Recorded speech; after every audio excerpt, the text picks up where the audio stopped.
Now, let's go back to the previous example where we had transfer function g of s equals 3 divided by s squared plus 6s plus 8. Now,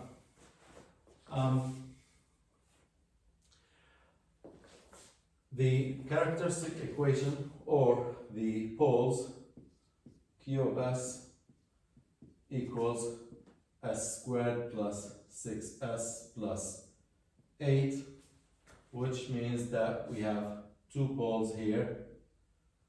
P1 equals -2 and P2 equals -4, because you can write this as s plus 2 and s plus 3, s plus 4. So, the impulse response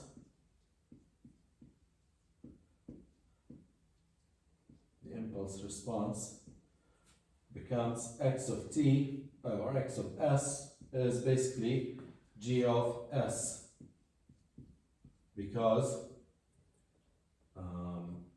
r of s is 1.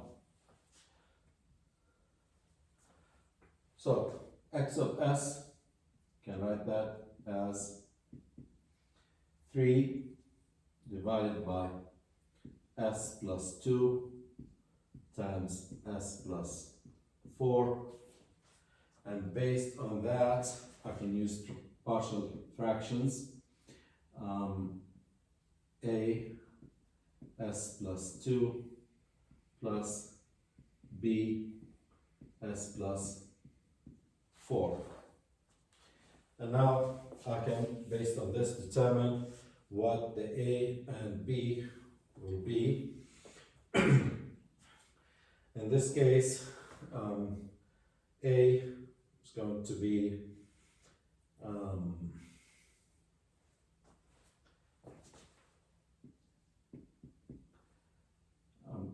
s plus 2 times x of s, evaluated at the root of this fraction is -2, which means that this is going to be 3 divided by 2. And for b, s plus 4, x of s, evaluated at s equals -4, and in this case this is going to be -3/2.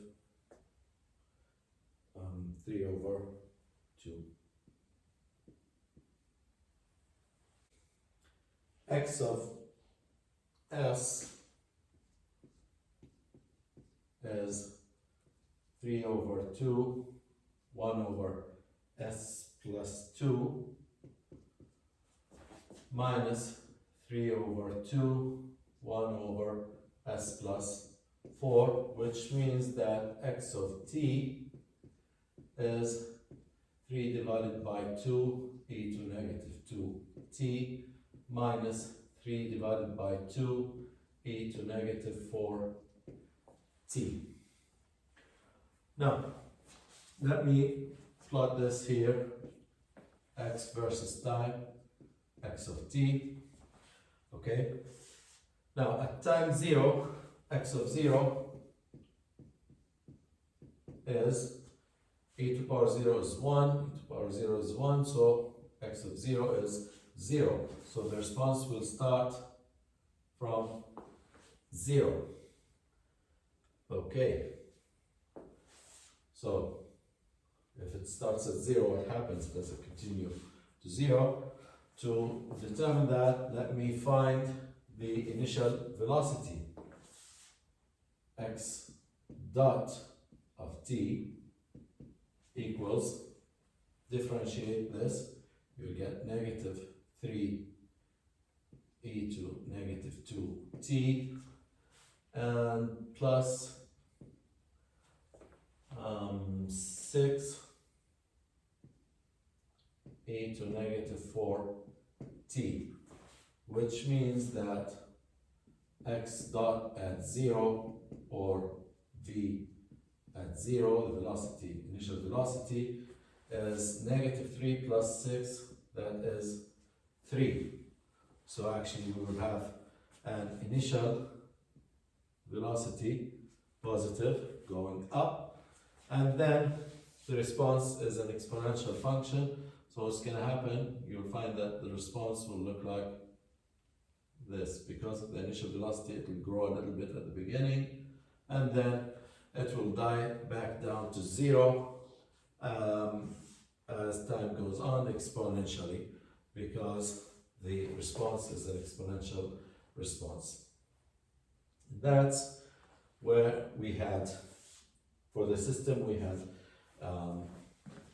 2 poles and no zeros. This system,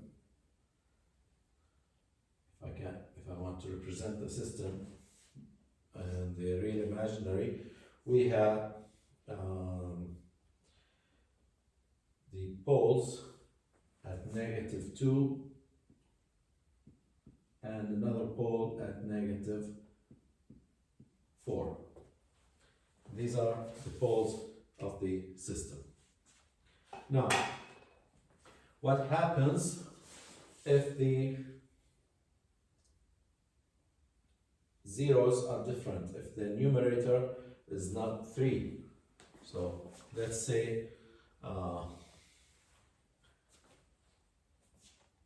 if I change the transfer function g of s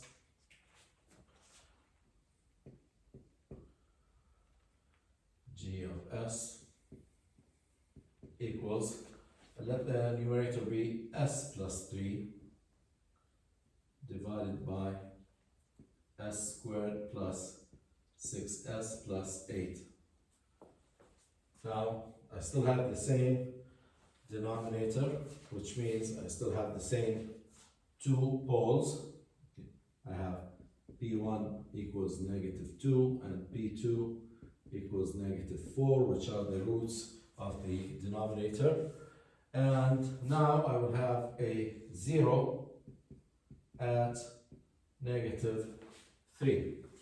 So what's going to happen here? Again, I can write this in partial fractions as a divided by s plus 2 plus b divided by s plus 4, and use the same thing here, the same approach to find a and b.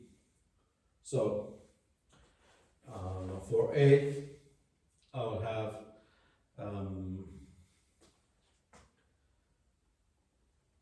one, if you solve for a,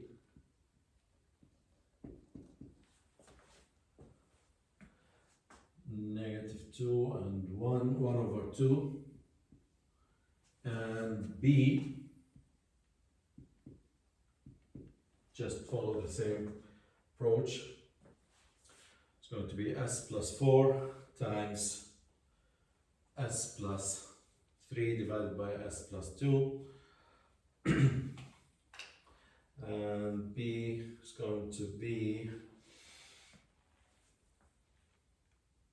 also 1 over 2.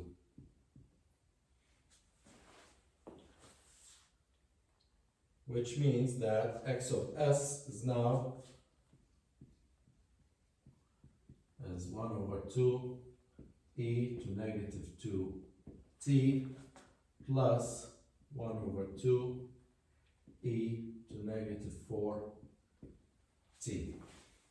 So notice here that compare these two responses, x of t in this case and x of t here.